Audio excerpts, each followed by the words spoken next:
Welcome to Ho Chi Minh City, also known as Saigon. Today I have nothing but $3 or what's equivalent to 78,000 VND, which is probably half a sad latte in California. But the real question is, can I survive on this amount from sunrise to the street light? That is breakfast, lunch, and dinner in the heart of Saigon in District 1. Let's get started and find out.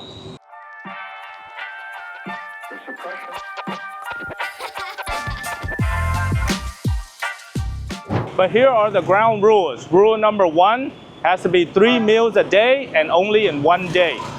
Rule number 2, we take the current exchange rate as of today, which is for $1 is 26,000 VND. Rule number 3, local prices only. No tourist menu markup, no foreign tax, support local businesses. So first we start off, and what better way to start the day than having a bánh mì. So I'm standing here right in the middle of Hai Ba Trung and Lê Thanh Tôn, in between probably 20-something motorbikes, a few buses, and a bunch of cars as well. So I'm actually here at Bánh mì heo quay Bảy Tèo that offers 20,000 in VND for some really good items. Xin cho một ổ bánh mì heo quay. So I have here my bánh mì, which includes crispy pork, some cilantro, also very juicy shredded pork as well, also cucumbers and other items as well. So for only 20,000 VND, or what is 77 cents, I get a bite out of this amazing bánh mì for breakfast. So great bánh mì deserves great caffeine.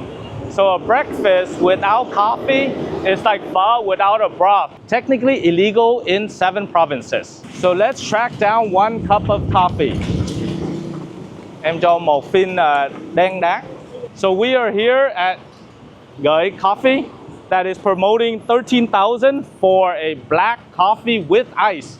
So that's what I'm ordering now, and she's gonna make it. I had a very delicious bánh mì already. And I gotta have my kick so I can begin the day. All right, got the shaker. Okay, thank you, em. So I'm gonna pay her exactly 13,000. Here. So, thank you. And I am left right now with 45,000 VND. So I only have 45,000 dong left in order to get lunch and dinner and hopefully something to wash it all down. Black iced coffee, slow drip fin, 13,000 VND.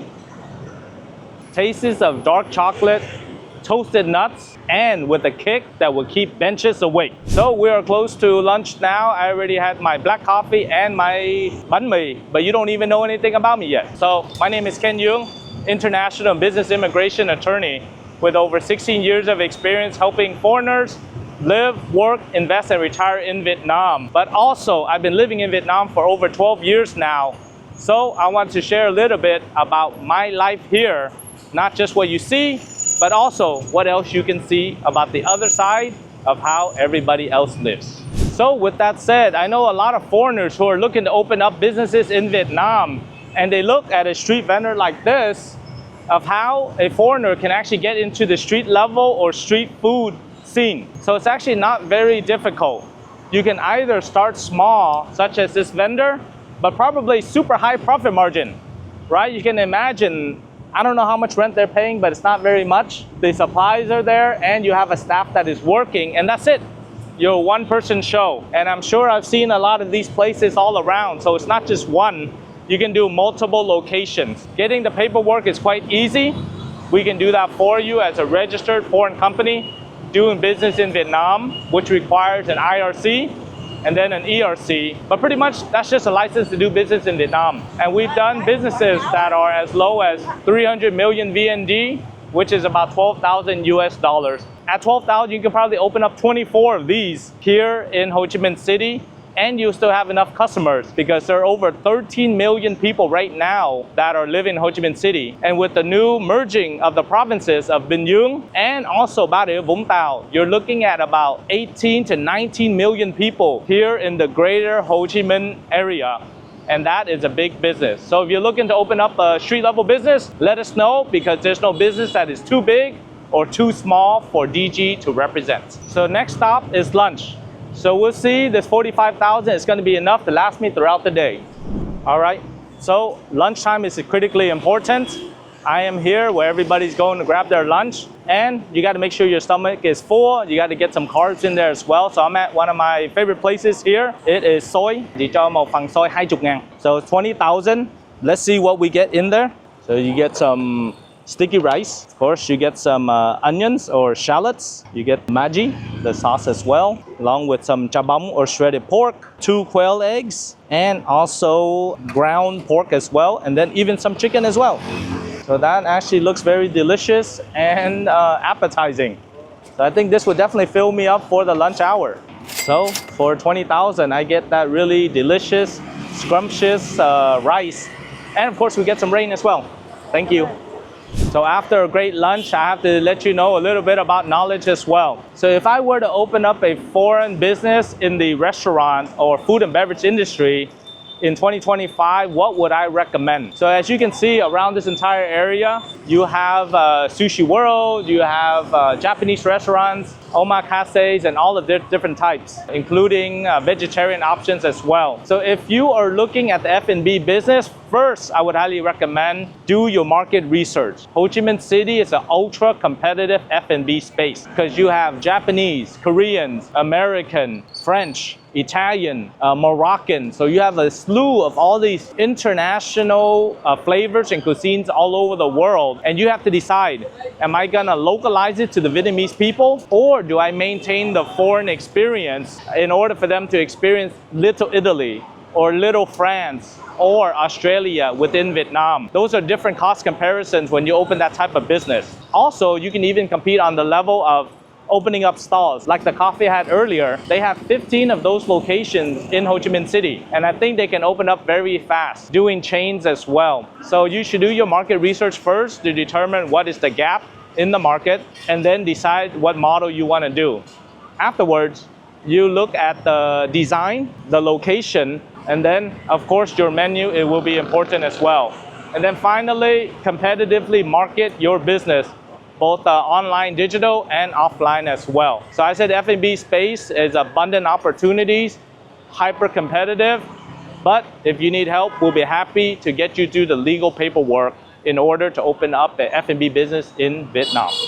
So only 25,000 dong stands between me and going to bed hungry tonight. Funny, 80% of you are also doing something that's very small, which means that you're not hitting that subscribe button. Hit that subscribe button and we'll make sure that we both make it to dinner. Perfect. You just fed the algorithm. So now let's see if I can get fed for dinner. All right, now we've gone through the entire day. It is dinner time, and this is a spot that I have always been wanting to try. Is Bún Thịt Xào. Chỉ cho một phần bún thịt xào 20.000 nha. And it's 20,000 dong. It includes a lot of very good items. She actually has other items as well. You have your cucumbers, cilantro, you have the vermicelli noodles, and you have bean sprouts as well. So I see this lady every day. She makes a lot of this good food, so I'm excited about it. It also has nước mắm, or what's called fish sauce as well. You gotta come over here, right here. Got onions, you got pork as well. Ooh, and it's a lot of sauce. Can you feel and see the sauce in there? Looks very juicy. Hấp dẫn. Nhưng mà chỉ có 20.000 thôi. Some chili as well, and peanuts. And of course, nước mắm. And the nước mắm as well. Wow. All right, we're gonna go down to our last 20,000 to spend here. And what I've noticed is that aside from just selling really good food, I think all the street vendors are actors and actresses because they got angle, they got lighting, they have good movements, and they know how to show all the foods. So thank you very much. And they speak English as well. So hey, it's a great time to open a business in Vietnam if you're a foreigner, because there's enough food, staff, marketing, sales, and they can probably make their own videos as well. So we're finally at the last 5,000 left. In the dinner, I have a bún xào thịt, and it looks very good and juicy as well, as you can see. So with every meal, you got to make sure you're able to wash it down. So do you think I can get something to drink for just 5,000? We'll see. So I am here trying to find a good bargain for some drinks. I asked, what do you have for water or tea? 7,000. I can't afford that. 6,000. with the ice and some flavor. Can't afford that either. So finally, the only thing we can get is some watered down tea for 5,000. But hey, it's still better than having nothing to wash down this amazing food. Have you ever seen watered down water? It's called ice. So pretty much there's everything for every price in Vietnam, and especially in Ho Chi Minh City. I didn't think I was going to be able to get something for 5,000, but lo and behold, I got my 20,000. Thank you very much. Okay, thank you. So for just 25 final thousand, I have a great dinner, Bún Thịt Xào, and also I get I think it's a watered down version of a watered down tea. But nevertheless, it's a lot. We're talking about quantity. And let's see, I'm gonna eat it and then I'll let you know how it goes. If this little dish sparked an entrepreneur in you, then we have a checklist for you in order to open up a foreign restaurant or F&B business in Vietnam.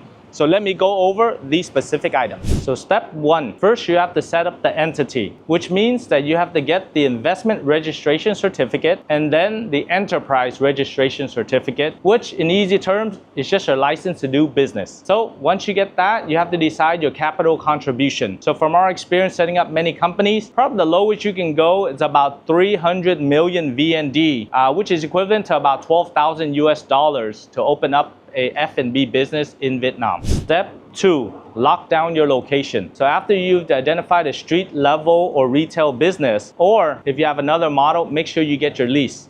Then you go through your fire safety inspection. No fire sign off, no cappuccinos. Step three, you need to get your food safety permits. Before you start selling any food, you need to get your food safety and hygiene certificates from the department, and also you need to have your menu stamp from the health department. Budget roughly about 30 days if you already have your kitchen laid out, and much longer if you're just winging it. Step four, you need to secure your visa. If you're ready to invest about 1.3 billion VND or equivalent to 50,000 US dollars, then you can get your investor visa and then a temporary residence card in order to do business in Vietnam. If you're investing the bare minimum, which is much less than that amount, then you will have to get your work permit, your work visa, and then you can get your temporary residence card. With this temporary residence card, it means that no more visa runs and you can open up a business bank account as well as a personal bank account. Even better if you are of Vietnamese descent and eligible to get a Vietnamese passport. Grand total 78,000 VND, or exactly $3 in today's terms. And yet, I'm still upright.